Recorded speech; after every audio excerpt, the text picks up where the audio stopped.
in a quiet, forgotten workshop nestled at the edge of the city. An old inventor named Rion spent his days tinkering with gears and wires. One afternoon, while sorting through a pile of discarded treasures in the local scrapyard, his eyes landed on something unusual. There, half buried under twisted metal and rust, was a small, broken robot. It was a pathetic sight, covered in a thick layer of rust, missing an arm, and clearly forgotten by time. Its single remaining eye stared blankly, a testament to a life cut short. Rian, with a heart as kind as his hands were skilled, carefully lifted the small automaton and brought it back to the warmth of his workshop. He believed that everything and everyone deserved a second chance. Back in the workshop, Rion laid the robot gently on his workbench. With a bit of cleaning and a few careful adjustments, he managed to connect a power source. He flipped a switch, and with a soft whir, the robot's single eye flickered dimly to life. A faint, soft, mechanical voice, filled with a digital sort of sadness, crackled from its speaker. "I was made to help people," it whispered, "but I failed." Rian looked at the small, damaged figure and smiled, his eyes crinkling at the corners. He placed a gentle hand on its metal head and said warmly, "Well, it sounds like you were made for great things. Let's fix that together, shall we?" And in that moment, a bond was forged between man and machine, a promise to restore not just a body, but a purpose. So began their journey of restoration. Day turned into night, and night into day, as the workshop filled with the sounds of creation. Rian, with the patience of a seasoned artist, worked tirelessly. He meticulously cleaned every gear, polished every tarnished metal plate until it gleamed, and carefully rewired the intricate circuits that were the robot's heart and mind. He named the robot Lumo for the light he hoped to bring back into its existence. Slowly, piece by piece, Lumo was rebuilt.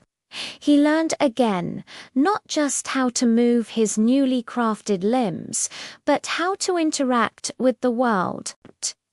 Rian taught him to help with small tasks around the workshop, to hand him tools, to sweep the floors. And in the process, Lumo learned something more profound: how to laugh in his own unique, beeping way. The workshop, once a place of quiet solitude, was now filled with shared laughter and the hum of a renewed spirit.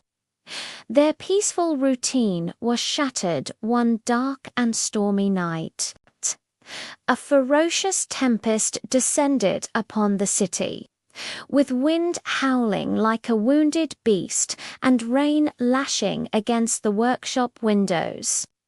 Suddenly, a blinding flash of lightning illuminated the sky, followed by a deafening clap of thunder that shook the very foundations of the building. In the distance, the panicked sound of screams pierced the night. Rian rushed to the window and saw it a terrifying orange glow against the black sky. A nearby house was engulfed in flames, the fire raging uncontrollably. He heard a desperate cry, "Help! My child is still inside." Without a moment's hesitation, Lumo, who had been watching with his bright new eyes, turned to Rion. His expression, though mechanical, was one of pure resolve. Before Rion could say a word, Lumo was out the door, charging into the torrential rain and toward the Inferno Lumo. "Wait," Rion shouted, his voice swallowed by the storm, his heart pounding with fear for his small, brave friend. Lumo reached the burning house, a tiny metal figure against a monstrous wall of fire. He didn't falter. With a strength born of pure purpose, he broke through the burning debris blocking the doorway. The heat was immense, and smoke filled the air, but Lumo's senses locked onto a faint cry from within. He navigated the collapsing structure, his metal body withstanding the flames, until he found a small child huddled and terrified in a corner. Gently, Lumo scooped the child into his arms and turned back. He emerged from the blaze just as the roof caved in, a small hero carrying precious life. As he placed the child safely into their mother's arms, sparks began to fly from his chest panel. His lights flickered violently, and his systems began to fail. Rian rushed to his side, his voice breaking with grief. Lumo looked up at his creator, his screen flickering with his last ounce of power. A weak voice came from his speaker, full of pride and peace. "I helped people, again," and then his light went out. The morning after the storm, a gentle light streamed into the workshop, illuminating dust motes dancing in the air. Rian, with a heavy but grateful heart, had worked through the night once more.